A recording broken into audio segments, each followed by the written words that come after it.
Welcome to health care. పిల్లల్లో పుట్టుకతో వచ్చే కొన్ని యూరలాజికల్ ప్రాబ్లమ్స్తో పాటు వాళ్ళలో బెడ్ వెట్టింగ్ కానీ లేకపోతే యూరిన్ అదుపులో లేకపోవడం, ఒక్కొక్కసారి ఇన్ఫెక్షన్స్కి గురవడం, ఇలాగా రకరకాల సమస్యలు తలెత్తుతుంటాయి. కొన్ని సమస్యలకి మెడిసిన్స్తో మేనేజ్ చేస్తే మరికొన్నిటికి సర్జరీ కూడా అవసరమవుతుంటుంది. పిల్లల్లో అసలు యూరలాజికల్ మూత్ర వ్యవస్థకు సంబంధించిన సమస్యలు ఎలా ఉంటాయి, వాటికి సర్జరీ ఎప్పుడు అవసరం, వాళ్ళల్లో కూడా కిడ్నీ స్టోన్స్ వస్తాయా, రోబోటిక్ సర్జరీస్ చేయగలుగుతారా, ఈ వివరాలన్నీ అడిగి తెలుసుకుందాం. Apollo hospitals pediatric urologist doctor Prabhu Karunakar గారు. నమస్తే sir, welcome to the show. Good morning madam. నమస్తే. పిల్లల్లో యూరలాజికల్ ప్రాబ్లమ్స్ అంటే బేసిక్గా ఎలాంటివి ఉంటూ ఉంటాయండి? సో యూరలాజికల్ ప్రాబ్లమ్స్ పిల్లల్లో ఏంటంటే అండి, ఇవి పుట్టుకతో వచ్చేవి మోస్ట్ ఆఫ్ ద టైమ్స్. అంటే చాలా వరకు ఏంటంటే అన్ని పుట్టుకతో వచ్చేవి అనమాట. కానీ మనకు వచ్చేసేవి అవి బయటపడేటప్పటికి కొంచెం సమయం పట్టచ్చు. కొన్నిసార్లు ఏంటంటే 1 సంవత్సరం లోపల బయటపడుతుంది, కొన్నిసార్లు ఏంటంటే 5-6 సంవత్సరాల లోపల బయటపడుతుంది అనమాట. ఒక్కొక్క కండిషన్ బట్టి మనం ఎలా దాన్ని ఎవాల్యుయేట్ చేయాలి, ఫర్దర్ గా ఎలా తీసుకెళ్ళాలి అనేది కండిషన్ బట్టి ఉంటుంది అనమాట. మోస్ట్ ఆఫ్ ద టైమ్స్ అన్ని పుట్టుకతో వచ్చేవి. అండ్ ఇవిన్నిటికి ఏంటంటే చాలా వరకు మనకి సర్జరీస్ అవసరం పడకపోవచ్చు. ఇవి మనం వెయిట్ చేసి చూసి most of them gets better on their own. అంటే అవి దానంతటా అవి బెటర్ అవుతాయి అనమాట. కానీ that depends on the condition. ఒక్కొక్క కండిషన్ బట్టి మనం వెయిట్ చేయాలన్నా, దానిపైన ఏమన్నా మనం యాక్షన్ తీసుకోవాలన్నా, సర్జరీ లాంటివి చేయాలన్నా అనేది ఒక్కొక్క కండిషన్ బట్టి ఆ పిల్లాడి పరిస్థితిని బట్టి ఉంటుంది అనమాట. అంటే బై బర్త్ వచ్చే కంజెంటల్ ప్రాబ్లమ్స్ అంటే సిస్టమ్ సరిగ్గా ఫామ్ అవ్వకపోవడం అలాంటివి కూడా ఉండొచ్చు అంటారా? ఎగ్జాక్ట్లీ. సిస్టమ్ సరిగ్గా ఫామ్ అవ్వకపోవడం వల్ల చాలా వరకు ప్రాబ్లమ్స్ అవే వస్తాయి. ఫర్ ఎగ్జాంపుల్ మీరు చూసారంటే కామన్గా మనం చూసే కండిషన్ వచ్చేసి హైడ్రోనెఫ్రోసిస్ అంటాం అనమాట. అంటే కిడ్నీ నుంచి కిందికి వచ్చే ట్యూబ్లో యూరిన్ సరిగ్గా కిందికి రాకపోవడం. సో ఈ కండిషన్ యాంటీనేటల్ అంటే కడుపులో ఉన్నప్పుడే మనకి ఈ సంగతి తెలుస్తుంది అనమాట. స్కాన్స్లో కడుపులో ఉన్నప్పుడే స్కాన్లో తెలిసిపోతుంది. ఈ కండిషన్ వచ్చేసి ఇది సరిగ్గా ఫామ్ అవ్వకపోవడం వల్ల. కానీ ఒక యూరిన్ సరిగ్గా కిందికి రాకపోవడం అనేది కరెక్ట్గా మనం దాని మీద అవగాహన పెంచుకొని అది సర్జికల్గా మనం దాన్ని తొలగించాల్సి ఉంటుంది అనమాట. ఎందుకు కిందికి రావట్లేదు ఆ అడ్డుగోడని మనం తొలగించాల్సి ఉంటుంది అనమాట. అంటే పుట్టిన వెంటనే చేయాల్సి వస్తుంది సర్జరీ. పుట్టిన వెంటనే అంటే లైక్ చాలా చాలా అరుదుగా పుట్టిన వెంటనే చేయాల్సి ఉంటుంది. కానీ పుట్టిన వెంటనే మనకు తెలుస్తుంది అనమాట, అది తగ్గుముఖం పడుతుందా లేకుంటే పెరుగుతూ పోతుందా అనే దాన్ని బట్టి మనం డెసిషన్ తీసుకోవాల్సి ఉంటుంది. మోస్ట్ ఆఫ్ ద టైమ్స్ ఇవి ఏదైతే ఉన్నాయో హైడ్రోనెఫ్రోసిస్ అంటామో ఇవి వచ్చేసి ఆటోమేటిక్గా దానంతటా అది మెల్లగా బెటర్ అయిపోతుంది అనమాట. కానీ అవ్వని పక్షాన అది డెఫినెట్గా సర్జరీతో చేయాల్సి ఉంటుంది అనమాట. ఓకే. ఒక్కొక్కసారి వాళ్ళకి మూత్ర వ్యవస్థ కూడా సరిగ్గా ఏర్పడకపోవడం, వెంటనే ఎమర్జెన్సీగా సర్జరీ చేయడం ఇలాంటివి కూడా ఉంటుంటాయి బై బర్త్ మీరు చెక్ చేయగానే? మూత్ర వ్యవస్థలో ఏర్పడకుండా పోవడం వల్ల ఎమర్జెన్సీ సర్జరీ లేకపోవచ్చు. కానీ ఎమర్జెన్సీ అనేది పీడియాట్రిక్ యూరాలజీలో చాలా తక్కువ. ఒక రకంగా చెప్పాలంటే ఈ వృష్ణాలు ఏవైతే ఉన్నాయో ఆ వృష్ణాలు దానంతటే అవి తిరిగిపోయి దాన్ని టెస్టిక్యులర్ టార్షన్ అంటాం. సో దానంతటే అవి తిరిగిపోయి పిల్లాడికి కింద వృష్ణ సంచుల్లో ఎరుపెక్కిపోవడం, నొప్పి రావడం, పిల్లాడు కంటిన్యూస్గా ఏడుస్తూ ఉండడం, ఇలాంటి కండిషన్స్ వచ్చేసి ఇవి ఎమర్జెన్సీ కిందకి పరిగణించబడతాయి అనమాట. ఇంకా 2-3 years నుంచి ఇక వాళ్ళు బెడ్ వెట్టింగ్ అనేది చేస్తూ ఉంటే పిల్లలు కంట్రోల్ లేకపోతే మా పేరెంట్స్ చాలా వరీ అవుతుంటారండి. ఈ విషయాన్ని ఎట్లా అర్థం చేసుకోవాలి? సో బెడ్ వెట్టింగ్ అనేది ఇట్స్ క్వైట్ కామన్ థింగ్ అండి. అంటే టాయిలెట్ ట్రైనింగ్ అంటాను అనమాట. అంటే ఫస్ట్ పిల్లలు వచ్చేసి పుడుతూనే ఒక యూరిన్ మీద కంట్రోల్ ఉండదు. స్లోగా వాళ్ళు వచ్చేసి అమ్మాయి కానీ అబ్బాయి కానీ దాని మీద కంట్రోల్ తెచ్చుకుంటారు, యూరిన్ పోసే విధానం మీద కంట్రోల్ తెచ్చుకుంటారు. సో ఎప్పుడైతే ఒక 2-3 years దాటిన తర్వాత దాని మీద కంప్లీట్ కంట్రోల్ వచ్చే అవకాశం ఉందన్న అందరి పిల్లలు ఆల్మోస్ట్. సో ఎప్పుడైతే 5 years దాటిన తర్వాత అప్పుడు కూడా పక్క తడుపుతూ ఉంటే అంటే బెడ్ వెట్టింగ్ చేస్తూ ఉంటే that is of concern. So అలాంటప్పుడు వచ్చేసి 5 years దాటిన తర్వాత ఎందుకు ఉంది అనేది ఒక కంప్లీట్ దాన్ని దాని కారణాలు ఏంటో నిర్ధారించాల్సి ఉంటుంది అనమాట. సో ఒకవేళ 5 years దాటిన తర్వాత కూడా కంటిన్యూస్ పక్క తడుపుతున్నారు పిల్లలు అంటే యూ నీడ్ టు ఒక పీడియాట్రిక్ యూరాలజిస్ట్ని చూపించి ఎవాల్యుయేషన్ చేయాల్సి ఉంటుంది, నిర్ధారించాల్సి ఉంటుంది దానికి తగ్గ కారణాలు ఏంటి అనేది. మోస్ట్లీ టాయిలెట్ ట్రైనింగ్ తో ఇది ఓవర్కమ్ అవ్వచ్చు, లేకపోతే ఒక్కోసారి న్యూరలాజికల్ ప్రాబ్లమ్స్ కూడా ఉండొచ్చు అంటారా? సమ్టైమ్స్ న్యూరలాజికల్ ప్రాబ్లం ఉండొచ్చు, but that needs a complete evaluation. కంప్లీట్గా నిర్ధారించి వేరే కారణాలు ఏం మీకు కనిపించలేదు అంటే మూత్రాశయంలో వేరే ప్రాబ్లం కనిపించలేదు, మూత్రం వెళ్ళే దారిలో వేరే ప్రాబ్లం కనిపించలేదు, వెనక నుంచి ఇప్పుడు మనం వెన్నెముక ఉంటుంది, వెనక నుంచి వెన్నెముక నుంచి ఈ మూత్రాశయానికి చాలా వరకు నరాలు వస్తాయి అనమాట. ఆ నరాల్లో ప్రాబ్లం మీకు కనిపించట్లేదు, ఇవన్నీ దాటి వెళ్ళిన తర్వాత మీకు సెంట్రల్ సిస్టమ్ అంటే సెంట్రల్ నర్వస్ సిస్టంలో ప్రాబ్లం అని అప్పుడు నిర్ధారిస్తాం అనమాట. వెంటనే ఇది ప్రాబ్లం అని చెప్పడానికి లేదు. పిల్లల్లో అంటే అన్ఎక్స్ప్లెయిన్డ్గా ఒక్కసారిగా ఏడవడం ఇలాంటివి కూడా ఉన్నప్పుడు ఒక్కోసారి ఇన్ఫెక్షన్ ఉందేమో అని గమనించుకోవాలంటుంటారు. అంటే పిల్లల్లో కూడా యూరినరీ ఇన్ఫెక్షన్స్ కామన్ అంటారా? సో పిల్లల్లో స్టాండర్డ్ నేను చెప్తుంది ఏంటంటే అండి, యూరినరీ ఇన్ఫెక్షన్ అనేది పిల్లల్లో కామన్ కాదు టెక్నికలీ. సో ఇప్పుడు యూరిన్ ఇన్ఫెక్షన్ ఎప్పుడైతే పిల్లల్లో వస్తుందో మనం కొంచెం జాగ్రత్తగా ఉండాలన్నమాట. అంటే ఒక్కసారి వస్తే పర్లేదు, మీ చిన్నపిల్లల డాక్టర్ చూపించవచ్చు. కానీ అదే పదే పదే వస్తుంది అనుకోండి, దానికి చాలా రకాల కారణాలు ఉండొచ్చు. ఎప్పుడైతే పిల్లల్లో చాలా సార్లు యూరిన్ ఇన్ఫెక్షన్ వస్తుందో, అంటే 2 సార్లు దాటేసిందంటే ప్రస్తుతానికి ఉన్న గైడ్ లైన్స్ ప్రకారం 2 సార్లు యూరిన్ ఇన్ఫెక్షన్ వస్తుందంటే దానికి 100% ఒక పీడియాట్రిక్ యూరాలజిస్ట్ ఎవాల్యుయేషన్ అవసరం. ఏమేమి కారణాలు ఉండొచ్చు అంటే మూత్రాశయంలో నుంచి బయటకు వచ్చే ద్వారంలో బ్లాక్ లాంటిది ఉండొచ్చు, దాన్ని పోస్టీరియర్ వాల్వ్స్ అంటాం మగ పిల్లలు అయితే. ఇంకొకటి యూరిన్ వచ్చేసి వెనక్కి వెళ్ళే అవకాశం ఉంటుంది, దాన్ని వెసికో యూరిటరిక్ రిఫ్లెక్స్ అంటాం అనమాట. ఇలా వెనక్కి వెళ్తున్నప్పుడు ప్రతిసారి యూరిన్ వెనక్కి వెళ్ళి కిడ్నీని ప్రతిసారి యూరిన్ ఇన్ఫెక్షన్ రావడమే కాకుండా కిడ్నీ కూడా దెబ్బతింటుంది అనమాట ప్రతిసారి. ఈ ప్రక్రియను మనం అడ్డుకోవడానికి మనం ముందే దాని గురించి పరిగణించి ఏంటి అవగాహన పెంచుకొని దాని తగ్గట్టు ఇది ఎలా ట్రీట్ చేయాలనే దాన్ని బట్టి ఒక్కొక్క పిల్లల్ని బట్టి, సపోజ్ బ్లాక్ ఉందంటే బ్లాక్ని తొలగించడం జరుగుతుంది. ఇప్పుడు రిఫ్లెక్స్ లాంటి కండిషన్ నేను ఏదైతే చెప్పానో దానికి ఇంజెక్షన్ రూపంలో కానీ సర్జరీ రూపంలో కానీ ట్రీట్మెంట్ జరుగుతుంది అనమాట. సో బాటమ్ లైన్ ఏంటంటే, మీకు 2సారి యూరిన్ ఇన్ఫెక్షన్ వస్తుందంటే మీకు మూత్రాశయంలోని కండిషన్స్ ఏమన్నా దీనికి కారణాలు కావచ్చని మీకు అవగాహన ఉండాలి. పీడియాట్రిషియన్స్ కానీ మీ చిన్నపిల్లలు చిన్నపిల్లల పేరెంట్స్ కానీ మీకు తెలియాల్సిన విషయం ఏంటంటే 2 సార్లు దాటి యూరిన్ ఇన్ఫెక్షన్ వస్తుందంటే ఒక పీడియాట్రిక్ యూరాలజిస్ట్ని ఖచ్చితంగా మీరు కలవాలి. అంటే మంత్స్ బేబీగా ఉన్నప్పుడు పిల్లలు చెప్పలేకపోతారు కదండి, పేరెంట్స్ ఎలా అబ్జర్వ్ చేయాలి? మంత్స్ బేబీలో ఉన్నప్పుడు మనకి యూరిన్ ఇన్ఫెక్షన్ రావడం అనేది చాలా రేర్. కానీ అలా వస్తుందంటే ముఖ్యమైన కారణం మాకు పర్టికులర్లీ ఏంటంటే, ముఖ్యంగా మీరు ఎలా తెలుసుకుంటారు అంటే, పర్టికులర్లీ చాలా చిన్న పిల్లలు మనం చాలా అంత ఈజీ కాదు కనుక్కోవడం అనేది. కానీ సంబంధం లేకుండా ఏడవడం. దెన్ సెకండ్ థింగ్ ఏంటంటే వాళ్ళకు వచ్చేసి యూరిన్లో కలర్ మార్పు రావడం, లేకుంటే దాంట్లో చిన్న పార్టికల్స్ లాంటివి బయటికి రావడం, యూరిన్లో స్మెల్ రావడం. ఇవన్నీ కారణాలుగా పరిగణించబడతాయి. ఇవన్నీ చూసి మనకు వచ్చేసి ఒక అవగాహన రావచ్చు, లైక్ ఇది ఇన్ఫెక్షన్. ముఖ్యంగా చాలా చిన్న పిల్లలు ఉన్నప్పుడు ఒకటి ఫీవర్ రావచ్చు, నెక్స్ట్ వచ్చేసి ఫీడ్ తీసుకోవడం తగ్గిపోతుంది అన్నమాట. వాళ్ళ ఆహారం తీసుకోవడం చాలా వరకు తగ్గిపోతుంది యూరిన్ ఇన్ఫెక్షన్ వచ్చినప్పుడు. అందుకని అంటే ఈవెన్ ఏంటంటే, ఇప్పుడు వాళ్ళకి ఏదైతే ఆహారం మనం తీసుకుంటామో అది మన శరీరంలో శక్తిగా మారి ఎదగడానికి ఉపయోగపడుతుంది ఎవరికి, పిల్లలకి. కానీ ఎప్పుడైతే యూరిన్ ఇన్ఫెక్షన్ వస్తుందో దాన్ని ఫైట్ చేయడానికి ఉపయోగపడుతుంది ఇప్పుడు. సో అందుకని ఏమవుతుందంటే కంప్లీట్గా డల్ అయిపోతారు పిల్లలు. ఆ శక్తి మొత్తం దీన్ని ఫైట్ చేయడానికి ఉపయోగపడుతుంది కాబట్టి కంప్లీట్గా డల్ అయిపోతారు. That's how it is. Okay. ఇంకా అంటే తరచూ యూరినరీ ఇన్ఫెక్షన్స్ కనుక గురవుతే మాత్రం తప్పనిసరిగా కంప్లీట్ ఎవాల్యుయేషన్, ఇంకా ఫర్దర్ టెస్టులు అవి కూడా అవసరం అంటారా? యూరిన్ ఇన్ఫెక్షన్ అనే కాదు, ఫర్ ఎగ్జాంపుల్ పిల్లాడికి యూరిన్లో బ్లడ్ వస్తుంది, లేకుంటే పిల్లాడు చాలా ముక్కుతున్నారు యూరిన్ పోయేటప్పుడు, లేదు సరిగ్గా యూరిన్ ఎంటీ చేయలేకపోవడం, కొంచెం యూరిన్ రావడం, ఇలాంటి కండిషన్స్ ఏమన్నా, అబ్బాయి కావచ్చు అమ్మాయి కావచ్చు, ఇలాంటి కండిషన్స్ ఏమైనా ఉన్నా మీరు ఖచ్చితంగా ఒక పీడియాట్రిక్ యూరాలజిస్ట్ ఎవాల్యుయేషన్ అవసరం. పిల్లల్లో కూడా కిడ్నీ స్టోన్స్ ఫామ్ అవుతాయి. సో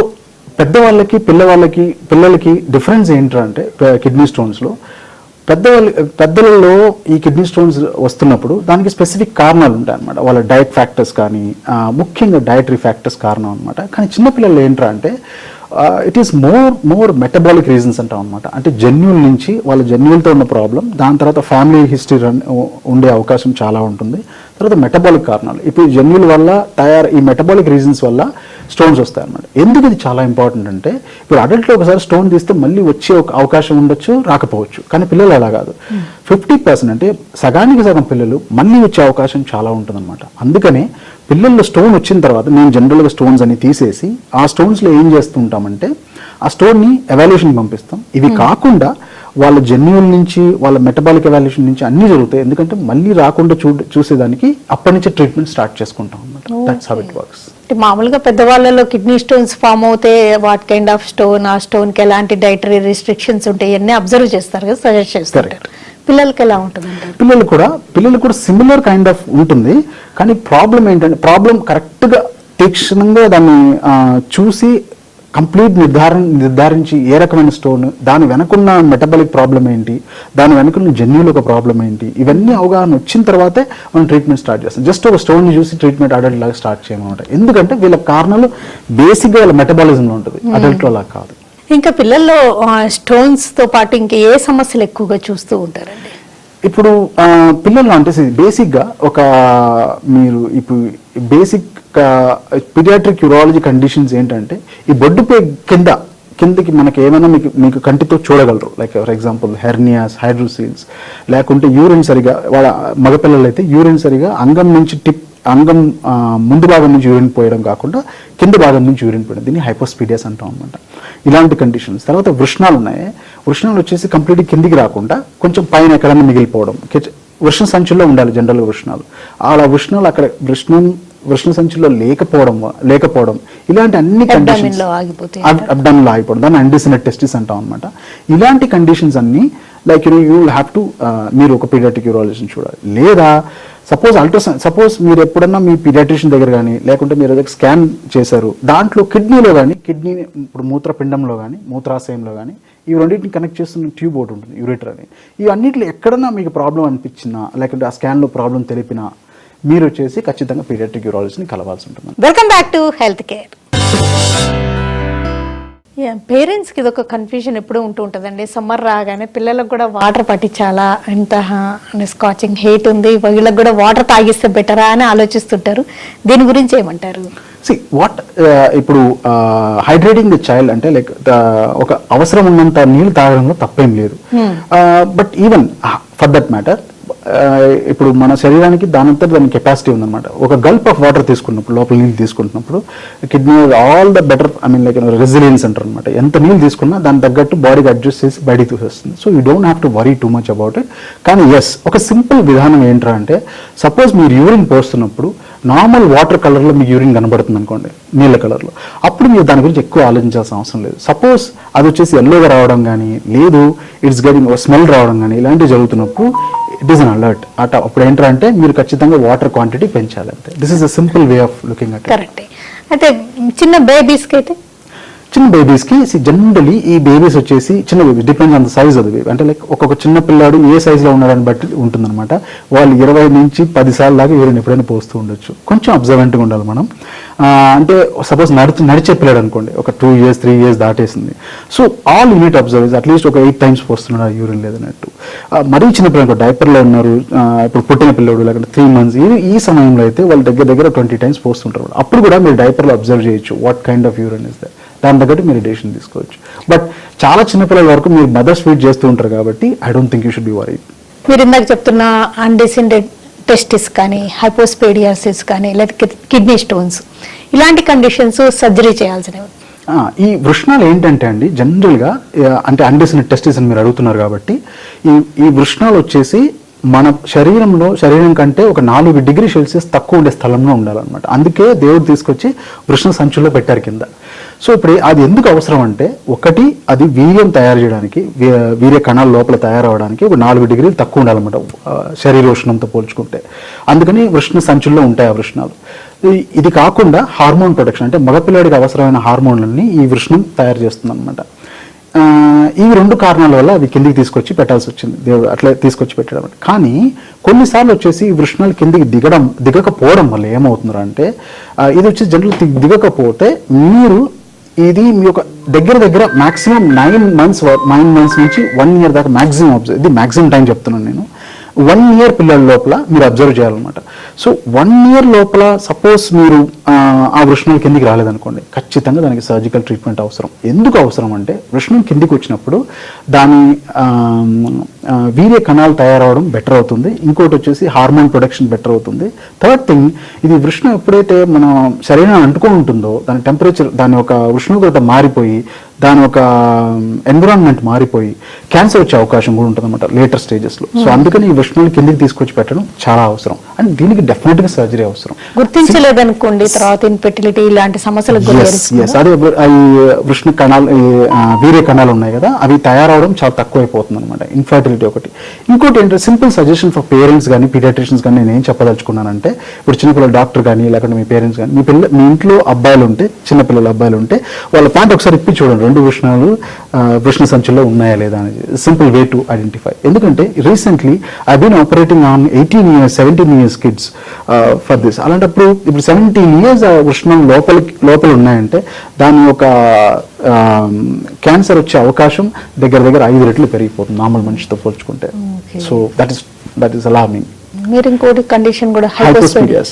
నెక్స్ట్ హైపోస్పీడియాస్ అనేది ఏంటంటే ఇవి చాలా కారణాలు ఉంటాయి. స్టిల్ వీఆర్ నాట్ ఎగ్జాక్ట్లీ కరెక్ట్గా మనకి ఈ కారణం అనేది ఇప్పటిదాకా మనం నిర్ధారించలేకపోతున్నాం.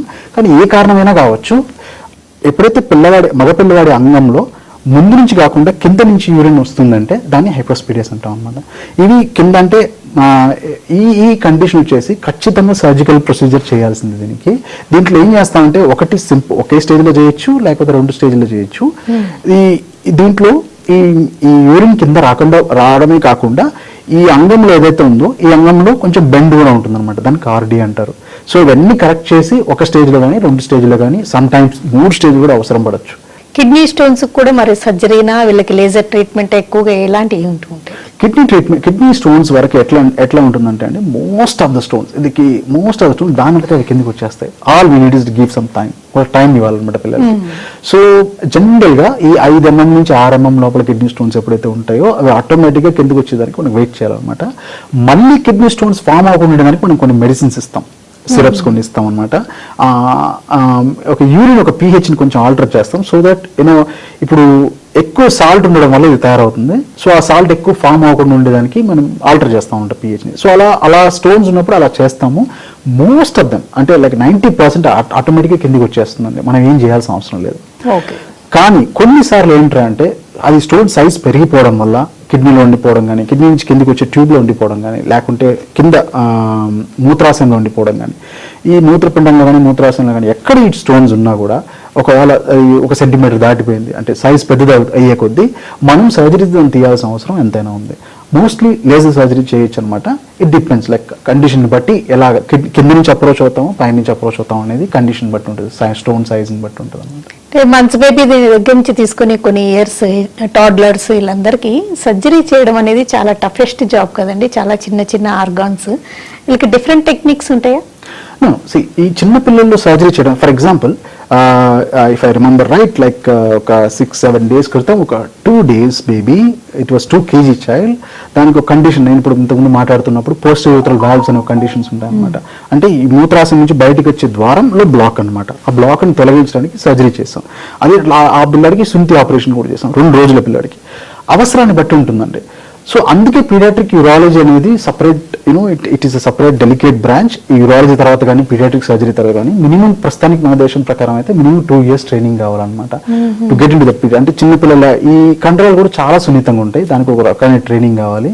దెన్ సెకండ్ థర్డ్ థింగ్ ఏంటంటే పిల్లలు చాలా వరకు కండిషన్ దానితో నయమైపోతాయి అనమాట. So we have to wait and see, ఆ అవగాహన కూడా కావాలన్నమాట.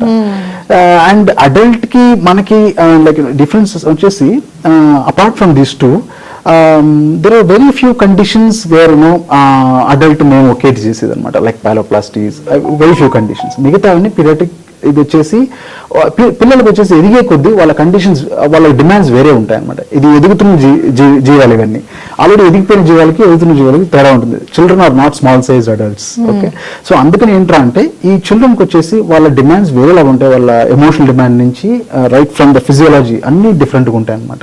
సో దానికోసమే ఈ entire training is all about. అందుకే మీరు పీడియాట్రిక్ యూరాలజిస్ట్ని అప్రోచ్ అవ్వాల్సి ఉంటుంది. అంటే పిల్లల్లో సర్జరీస్ కి ఒక రోబోటిక్ సర్జరీస్ అనేది నవడేస్ ఆర్డర్ ఆఫ్ ది డే కదండి. పిల్లల్లో రోబోటిక్ యూరాలజికల్ సర్జరీస్ కూడా చేయగలుగుతున్నారా? ఆమె ట్రైన్డ్ రోబోటిక్ సర్జన్. ఇప్పుడు ఏంటంటే అండి, ఫర్ ఎగ్జాంపుల్ ఇండియా లాంటి దేశంలో where we are not still that advance, but రీసెంట్గా వచ్చేసి వీఆర్ ఆల్సో కమింగ్ ఫార్వర్డ్. పిల్లల్లో కూడా లైక్ రోబోటిక్ సర్జరీ చేస్తున్నాం. ఇఫ్ యూ లుక్ బ్యాక్, ఇప్పుడు I was training for the robotics from university of Chicago. ఇప్పుడు university of Chicago నేను ఉన్నప్పుడు అండి, మా గురువు గారు అక్కడ 10 ఏళ్ల క్రితం అంటే 2012లో లైక్ 2012లోనే అక్కడ రోబోటిక్ సర్జరీ స్టార్ట్ చేశారనమాట. బట్ వీఆర్ స్టార్టింగ్ జస్ట్ ఒక 2-3-4 years లోనే ఈ పిల్లల్లో ఎక్కువ అవుతుంది ఈ మధ్యన. సో వీఆర్ ల్యాగ్డ్, ఒక దశాబ్దం మనం వెనకబడి ఉన్నాం. బట్ ఇప్పుడైతే మనం స్లోగా పెరుగుతుంది అనమాట. ఇండియాలో కూడా చాలా రోబోటిక్ సర్జరీస్ వస్తున్నాయి, మన పిల్లలు చేస్తున్నారు. బట్ ఫర్ దాట్ దానికి ఏంటంటే మీరు క్వాలిఫైడ్ సర్జన్ ఉండాలి, పీడియాట్రిక్స్ లో చేస్తున్నప్పుడు పీడియాట్రిక్స్ లో కంప్లీట్ క్వాలిఫైడ్ స్పెషలైజ్ అయి ట్రైన్ అయి ఉండాలి. దాని తర్వాత రోబోటిక్స్ లోనూ మీకు అవగాహన ఉండాలి, ట్రైన్ అయి ఉండాలి. ఇవన్నీ జరుగుతూనే దాన్ని ఇట్ ఇస్ ఫీజిబుల్. కానీ అడ్వాంటేజ్ ఆఫ్ రోబోటిక్ డెఫినెట్గా చిన్న పిల్లల్లో ఉందండి. ఎందుకంటే మనకి రోబోట్కి తేడా ఏంటంటే అండి, ఇప్పుడు మన చేతులు చాలా పెద్దగా ఉంటాయి, కళ్ళు చాలా చిన్నగా ఉంటాయి. రోబోట్లో ఇట్ ఇస్ రివర్స్, కళ్ళు చాలా పెద్దవి, చేతులు చాలా చిన్నవి. అలాంటప్పుడు మీరు క్లియర్గా చూడగలరు, చిన్న స్పేస్ లోనే బాగా ఆపరేట్ చేయగలరు. సో ఆల్వేస్ చిన్న పిల్లల్లో అడ్వాంటేజ్ ఉంటుందండి రోబోట్. ఆర్మ్స్ అవన్నీ పిల్లలకి పెట్టేవి చిన్న డిఫరెంట్ గా ఉంటాయి. బయట నుంచి పెద్ద ఉన్నా కూడా లోపల ఆపరేట్ చేసిన చిన్న జాస్ అనేవి లోపల ఉండేవి చాలా చిన్నగా ఉంటాయి అనమాట. Which is almost like me hair pin tip ఆ లెవెల్ ఉంటుంది అనమాట. అంత సైజ్ లో ఉన్నప్పుడు మనం ఈజీగా దాన్ని చాలా సున్నితంగా టిష్యూస్ ని పట్టుకోవచ్చు, కంట్రోల్ పట్టుకోవచ్చు, దాని తగ్గట్టు మనం ఆపరేట్ చేయొచ్చు. అవన్నీ చాలా సున్నితంగా జరిగే అవకాశం చాలా ఉందన్నమాట. పిల్లలు అంటే రికవరీ అనేది చాలా త్వరగా అవుతుంది కదండి. ఈ సర్జరీస్ తర్వాత కూడా నార్మల్ గా అన్ని మళ్ళీ బ్లాడర్ కంట్రోల్ అవన్నీ నార్మల్ వచ్చేస్తుందా త్వరగా? పిల్లల అడ్వాంటేజ్ ఏంటంటే అండి, సపోజ్ మనం వచ్చేసి ఆ కంట్రోల్ని హ్యాండిల్ చేసే విధానంలో చాలా చాలా డిఫరెన్స్ వస్తుంది అనమాట. అంటే జనరల్ సర్జరీ డేస్లో లైక్ నేను జనరల్ సర్జన్గా ఉన్న టైంలో ఆ టైంలో కంట్రోల్ హ్యాండిల్ చేసేది కొంచెం డిఫరెంట్, పెద్దవాళ్ళని హ్యాండిల్ చేసేటప్పుడు. కానీ చిన్న పిల్లలకి వచ్చేటప్పుడు ఆ కంట్రోల్ ఎంత సున్నితంగా హ్యాండిల్ చేస్తామో అంత ఫాస్ట్గా అంత బ్యూటిఫుల్గా ఉంటుంది రికవరీ. కానీ సపోజ్ సమ్ లైక్ చిన్న ప్రాబ్లం వచ్చినా children will take lot of time to recover. So అది అన్నమాట. సో మన ట్రైనింగ్ అంతా ఏంటంటే ఈ కాంప్లికేషన్స్ అవాయిడ్ చేస్తూ బెస్ట్ రిజల్ట్ ఇవ్వడానికి ఈ ట్రైనింగ్ అండ్ స్పెషలైజేషన్స్ అంతా అందుకే వచ్చాయండి. That's all about it. ఓకేనండి డాక్టర్ ప్రభు కరుణాకరణ్ గారు, పిల్లల్లో యూరోలాజికల్ ప్రాబ్లమ్స్ ఎలా ఉంటాయి, పుట్టుకతో ఎలాంటి లోపాలు తలెత్తవచ్చు, పేరెంట్స్ అసలు ఎలాంటి అవగాహనతో ఒక యూరాలజిస్ట్ని కన్సల్ట్ చేయాల్సి ఉంటుంది, సర్జరీ ఎప్పుడు అవసరమో, ఆ సర్జరీలో నవడేస్ లేటెస్ట్ స్కిల్స్ రోబోటిక్ సర్జరీస్ ఎలా చేయగలుగుతున్నారు, అండ్ పిల్లల్లో యూరోలాజికల్ ప్రాబ్లమ్స్ నెగ్లెక్ట్ చేస్తే తర్వాత పెద్ద తలెత్తే కాంప్లికేషన్స్ గురించి వివరంగా తెలియజేసినందుకు thanks. Thank you so much. ఇది ఇవాల్టి health care. Keep watching TV5.